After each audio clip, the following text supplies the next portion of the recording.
Hi there. Welcome to Conversations, where we seek to advance your leader and team excellence by discussing relevant topics that impact today's organizations. Welcome to the show. Hey there, leader. In today's conversation, we are talking to Holly Byall and the importance of leading by example. Holly is a certified infection preventionist who works for a large healthcare system in Cleveland, Ohio. With 14 years of experience in healthcare, her career spans from laboratory science to infection prevention and control. She has attended intensive courses in infection prevention and control led by industry leaders and is a member of the Association of Professionals in Infection Control and Epidemiology. In her current role, Holly serves as a leader, liaison, and subject matter expert to all levels of the healthcare team. She values collaboration, compassion, and accountability in order to drive improvement. In her free time, Holly enjoys hiking, photography, practicing yoga, and spending time with her husband. Holly, welcome to the show. Thank you so much for having me. Absolutely. How are you today? I'm good.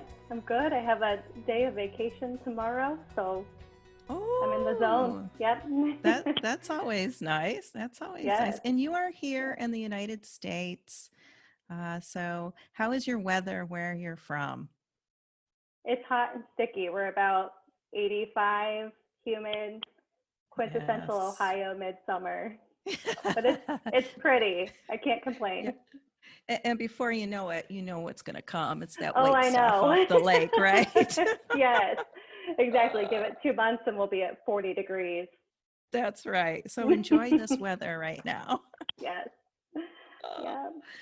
Well, today I love your topic about leading by example. That's one of my favorite things to talk about. It's so important for leaders to really be leading by example. So I'd love to hear what that means to you about leading by example. Well, for me, leading by example is somewhat of a simple concept and kind of goes back to the golden rule of treating others the way that you want to be treated. And for me, I want to lead others the way that I want to be led. And in healthcare, you hear the term back to basics quite often. And so I kind of use that framework in terms of leading by example of, doing the right thing, especially when it's difficult or trying, or when maybe your peers are going against the grain, and just always coming back and centering yourself and behaving in a fashion that you would want others to behave around you. So I keep it pretty simple in terms of leading by example. And, I just think it's important. What I put out there is what I'm ultimately going to get back. So that's true. And, you touched on something about, even when it's difficult, because with leadership, as a leader, there's going to be some difficult conversations, and other difficulties that you might run into. And so really how you're demonstrating and walking out that leadership is so important, because you are really showing the way to people. Right. Yeah. It can be challenging when you are in a circumstance when someone challenges you and says, well, this person's not doing what they're supposed to do. Why do I have to do it? And in terms of healthcare and infection control, I always challenge people to, if that was your loved one in the patient's room, you would want them to perform hand hygiene. You'd want your caregiver to perform hand hygiene before they come in. Right. So even though you might see a peer not do what they're supposed to do, you do what you're supposed to do, and then you'll ignite that spark in someone else to do the same thing. But it's tough sometimes. And really not being afraid, because especially, regardless of the industry where you're serving, and you're serving in the healthcare industry, and in infection prevention, which regardless of if we're in a COVID time or not, your role within the organization is really instrumental in keeping patients safe. That's correct. Right. Yeah. So really stepping up and into whatever is necessary to make that happen. It seems like you're going to be showing the way. You're going to be, demonstrating that, and then the expectation of having people follow that lead. Yes. Yeah. So, how important is accountability in a leadership role? Accountability is, in my opinion, huge. It shows that you are reliable, you are able to be called upon. It increases your credibility also. In infection prevention, a lot of our words carry a lot of weight. And a lot of what we do really requires you to have a lot of credibility. So I like to give people my word. If I say I'm going to get something to you by the end of the week, I'm going to get it to you by the end of the week. If something comes up and I can't help you, I will give you a new deadline, or I'll work with you remotely, something of the sort, to make it work out. But ultimately, being a person of your word, and when you promise something to someone, producing that, and it lets people know that you were serious about your work, you care about the other stakeholders involved in that work, and that you value a collaborative relationship. So I think it's really important for leaders to, keep their word essentially and be accountable for everything that you do. Yeah. And again, it goes back to you're leading by example with that, right? So if the expectation is accountability, and I think that goes both ways. It goes to whoever is in charge, right? The accountability and the expectation, that has to be a role reversal as well, in order for, everybody to be on the same page and working, on point, especially again in the healthcare industry. Yes. That's two-way so street. Yes. Yeah. And so why do you think that empathy and compassion, two of my favorite words there, are helpful for collaboration when you think about that? Well, I have learned over time, especially transitioning into the role I'm in now, that a lot of what I do is going into someone's personal workspace and assessing that workspace for process flow and looking for areas of improvement and making sure that we're in compliance with regulatory standards. And when I first started doing that, it was really exciting for me to connect with other people. And then what I started realizing is that people do not like you in their space. And especially if they don't know you yet, they don't know your disposition. Right. Infection prevention can sometimes be viewed a little like police officers, which sometimes you have to be that way, but not all the time. So I started, I actually was working with an individual who is an accreditation professional at another hospital. And I really liked her style of paying attention and being mindful of her surroundings. And she always recognized when someone was starting to feel a little bit anxious about, oh, you're in my space, you're criticizing my work, and the defensiveness kind of comes up.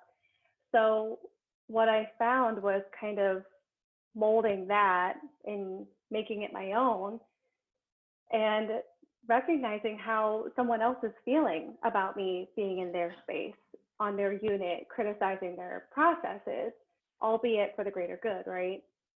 And that feels very overwhelming for them. So that's your compassion, right? So you're feeling for that person, you're identifying the feeling.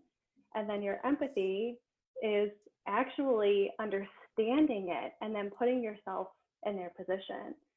And I found that just by saying, listen, I know this is challenging to have someone you've just met in your space, breaking down your entire process piece by piece. And I assure you that I am here as a liaison and a resource, and we are going to work towards finessing your good practices together. And I think that by acknowledging that that individual is feeling a little bit stressed, a little defensive, a little anxious, they realize that maybe I'm not so bad after all. And it kind of Yeah, you breaks sounded down that great. barrier. No, thank you. I'm like, geez, if somebody came to me and said the words exactly how you said it, in the demeanor and the tone, Mhm. and it wasn't judgmental. It was, you're there to be helpful and to help that Mhm. person learn and grow. Yeah. Oh yeah, you're hired. Oh. Well, thank you. Yeah, it's important because it's just you're not, and when I say you meaning the IP, you're not going to establish a connection and build collaboration until you can break down some of those barriers. And some people are a little harder to chip away at than others, but everyone wants to be heard. Yes. So ultimately, that's what it comes down to for me. Yeah, that's beautiful. And you Thanks. touched on being able to, to recognize those emotions. So emotional Hmm. intelligence is definitely a piece of that. So can you speak a little bit more on that? Yeah, sure. Again, I think emotional intelligence kind of goes into that being mindful of your surroundings and the players that are on the field, right? And, you know, being aware of others' emotions and, I watch body language, listening to tone Mhm. of voice, and then using that to kind of guide my behavior. And as we talked about accountability being a two-way street, so is emotional intelligence is not just me recognizing your feelings, it's recognizing, well, is my tone a little bit offensive here? Am I coming off a little too rigid, or pointy, or however you may want to phrase it? Because Mhm. in reality, none of us are perfect, right? That's right. So in those situations, I feel like it's important for me also to check in to make sure that, this is what I do every day. So let's say how we clean a piece of medical equipment is a very simple concept to me, but maybe very complex or overwhelming to someone who's new or Mhm. hasn't thought about it on that granular of a level before. And so I find that when I'm passionate about something, sometimes my tone of voice will tend to get a little bit higher. And I think, okay, well, I bring it back a notch, right? And then paying attention to what does that do to the person that I'm working with? Do they That's seem to right. relax a little bit more? They might lean on the nurse's station instead of standing there with their arms crossed or hands on the hip, and just kind of using that as a bit of a guide for how I need to be flexible too. Yes. And I think more leaders should really uh, educate themselves on exactly what you said on Hmm. emotional intelligence. And it is so important to recognize your own and others feelings and the emotions that they're going through. And like you said, Hmm. what is that body language? What is my body Hmm. language when I'm delivering something, right? And then Right. how are they receiving it? Because Hmm. relationship is so massively important in anything that we do. And so, whether it's a Hmm. professional work relationship or a personal relationship, understanding those emotions of people uh, will increase the trust level, Yes, I'm sure, and absolutely. the way people work. And Hmm. and they won't mind. What I found is people won't mind working for and with you when there is that mutual respect Yes, amongst leader follower, leader leader, however it's demonstrated in the workplace. agreed. Couldn't agree more. And it's really difficult, you know, right now. I mean, being transparent, as an infection preventionist in the world of COVID, the tension is so very high. There's a lot of pressure on our healthcare Yes. workers right now, and they want to feel like they're protected and that they have the confidence they need to take care of a patient. Hmm. And so the tension runs very high in those conversations sometimes because we both have these external stressors that are very similar, but very different in the same regard. So I've found that to be a newer challenge for me. This is the biggest thing I've ever been a part of professionally, and I'm in the sure. thick of it. So really kind of checking in with myself and making sure that I'm being patient and that I'm coming off in a calm manner, I think kind of sets a nice stage for those difficult situations. So important. And, during crisis, it doesn't matter if it's this crisis or any other, we're going to show up as our authentic self. And we want to make sure that that authenticity is definitely coming through as, what is the word I want to use?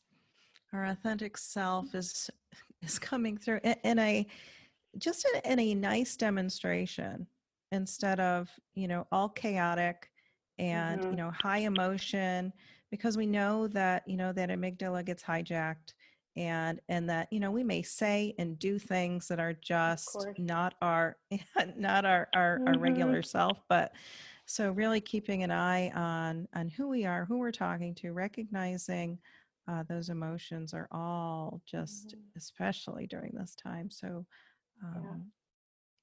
very, very important. So we're talking about authenticity. So why is it so valuable? Oh, this is something I feel like I've learned, 14 years in healthcare, going on 15. Infection prevention has really taught me the importance of collaboration and teamwork. And what I like to bring to the table is as much of let my personality shine through as much as appropriate. And we are all in situations that might require a little more formality than others, and kind of knowing your audience and when you can kind of bring that, let your personality kind of show a little bit.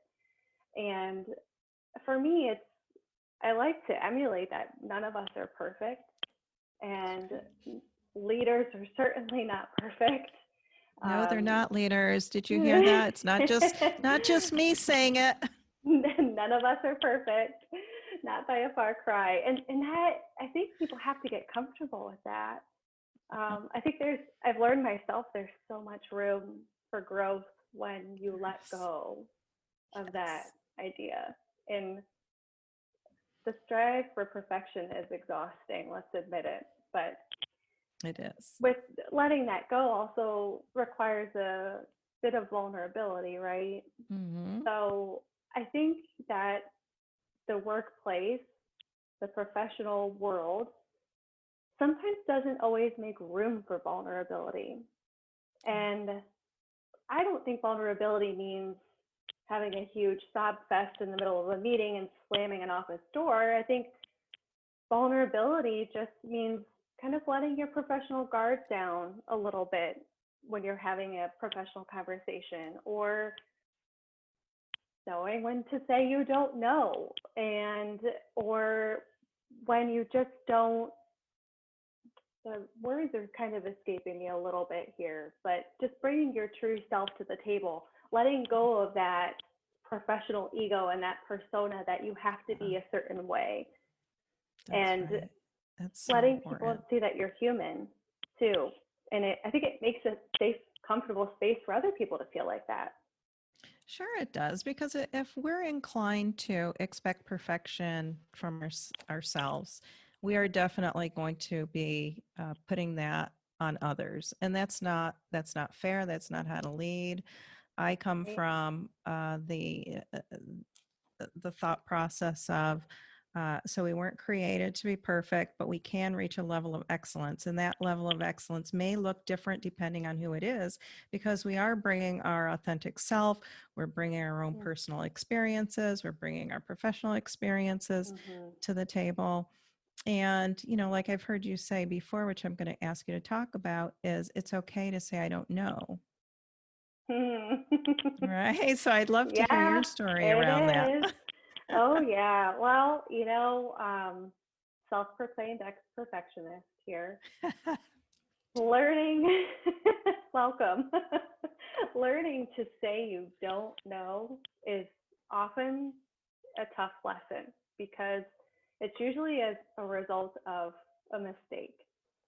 And again, kind of tying into that authenticity and, oh, I'm perfect, I don't make mistakes. And there's an expectation sometimes in that professional field that, okay, well, you're the subject matter expert. Holly, you know everything. Tell me right now, produce. And I kind of fell into that trap in a sense and was in a meeting one time. And fortunately, it wasn't directly tied to a patient outcome, thank goodness. And someone had asked me about one of their cleaning processes. And I wanted to seem credible. I was still trying to kind of break my way into this team.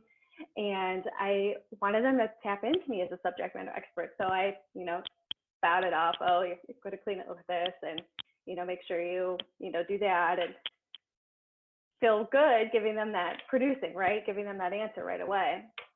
And they're all jotting their notes down. And I'm heading back to my cubicle after the meeting and I start getting that feeling in my stomach, like, am I sure? Am I 100% sure that's how it's supposed to be done? And for the non-IPs and non-healthcare professionals listening, how you clean something in healthcare is incredibly important. And that's something that a regulatory surveyor could absolutely, we like to use the word ding you on and get the hospital in trouble. And that would be a reflection on me as a professional. So I get back to my cubicle and I start doing my homework and I thought, okay, sure enough, I was wrong. To satisfy my professional ego, I gave them an answer without checking in.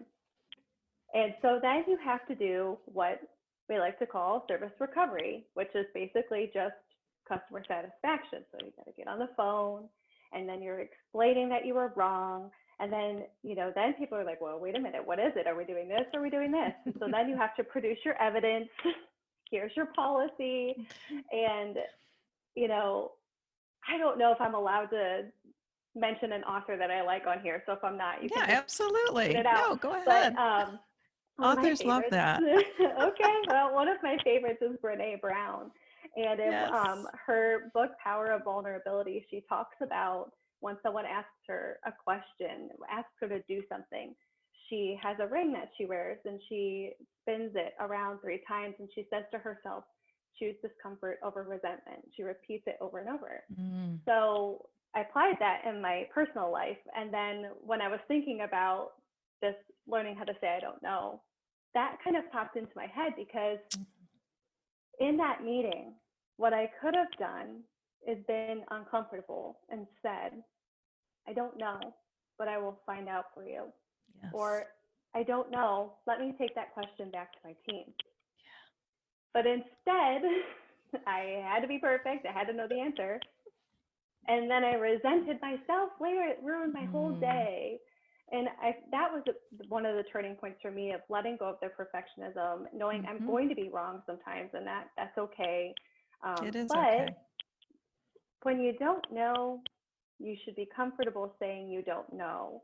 And there's a big difference between saying I don't know and just kind of sitting there and saying I don't know, but let me find out for you. So because that's the leader. The leader will do that. She has accountability, or that's he. Right. So that's my story of ultimately a failure, and it just kind of woke me up to quieting that professional ego a little bit. I hate to admit that. But you recovered from it because, if we were to think of the flip side of that, if you didn't acknowledge it, or worse, you could have acknowledged it and then not done anything about it. Oh, yeah, no. And then how is that leading by example? It's definitely not. It's the antithesis. Yeah. Because so many times, like you said, leaders believe that they need to be perfect, which we both agree is, that's a lie, that the enemy tells us. So we don't need to be thinking about that.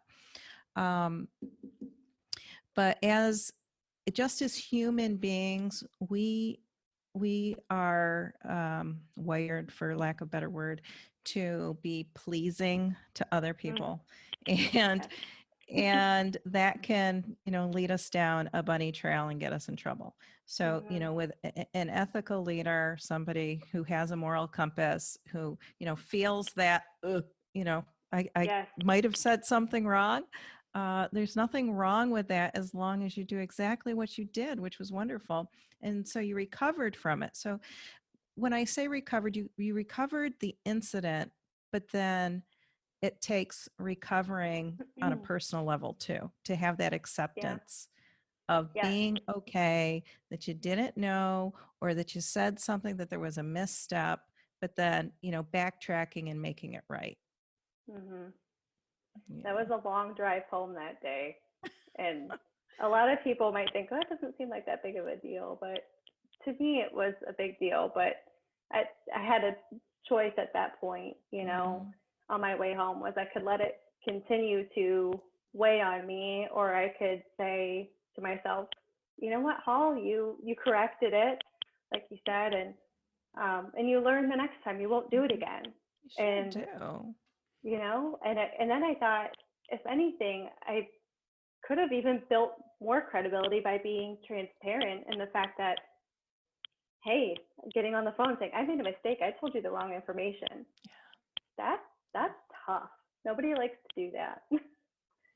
No, but So it makes you human, yes, and it yes. makes you a leader who uh, can be emulated, and who has shown that vulnerability and a way forward through that. And so I Mm-hmm. applaud that. I think that's a great demonstration of leadership, because again, too many people will either, go down that trail, say something just because, instead of Mm-hmm. taking a pause, turning the ring 3 times, whatever Yes. whatever it is that anybody would do, um, in order to move forward with that. Mm-hmm. It's a Yeah, good lesson. I'd love I'd love to know. Have you always considered yourself a leader? Uh, you know, I think so. Um, when I first started my career, I worked as a medical laboratory scientist. And just by nature, I always enjoyed having the students come through their clinical rotations.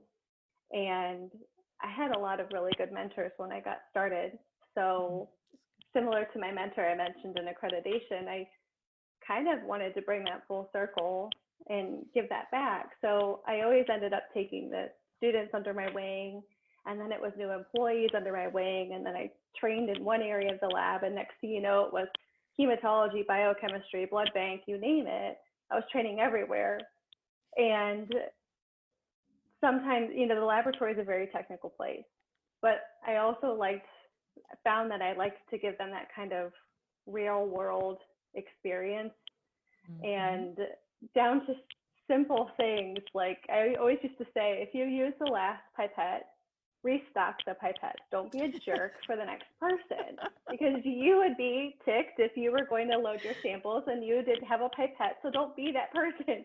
So I think it started there, and you know, then just kind of my career changed paths, and then I got into a field that allowed me to have even more opportunities for collaboration and to guide and lead. And I Mm. never realized how much I enjoyed it until I got into infection prevention.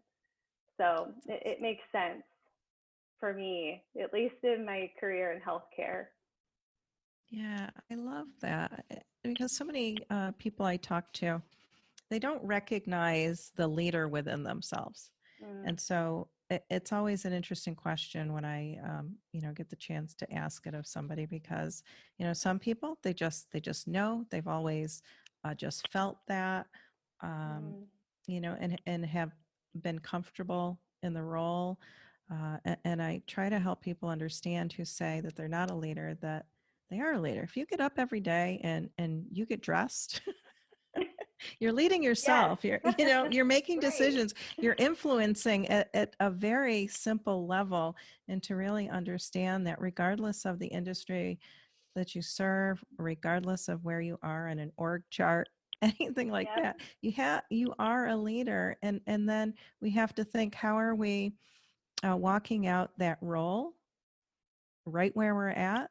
And in infection prevention, you are walking that role out, and you are leading by example, and you're allowing yourself to be vulnerable, and you know that it's okay Yep. to make mistakes, and that you don't need to be perfect. So I love that. Well, thank you. It's taken me a while to learn, and I don't know that I've always been comfortable with the leader aspect until the past few years. It's just kind of forced comfort in this role. But like you said, there's always been something there, but recognizing it and then being comfortable, because it's kind of a scary concept for a lot of people too, right? You know, it can be kind of like you said, oh, I'm not a leader. Like, no, that's not me. And in reality, especially when we talk about leading by example, any one of us in any walk of life, any field, can be a leader at any moment. You can. I mean, we lead our families, you know, so, and it's not just, you know, a professional role. It's like when you're a leader, when you get it, that you are a leader, you wear that hat all the time. Yeah. You know, personal, professional, there's no line there. You're constantly influencing and, you know, demonstrating the way forward, hopefully leading by example. It's not that you leave the office and you leave your leader hat there, you know, No. or your shoes that you're leading with. It's like you still want to be, you know, showing that in and outside of the workplace. Agree. 100%. Yes. Well, this has just been a fun conversation with you, Holly. I have enjoyed it. Thank you. Likewise. Is there anything that you want to leave the audience with? Any last thoughts, or no?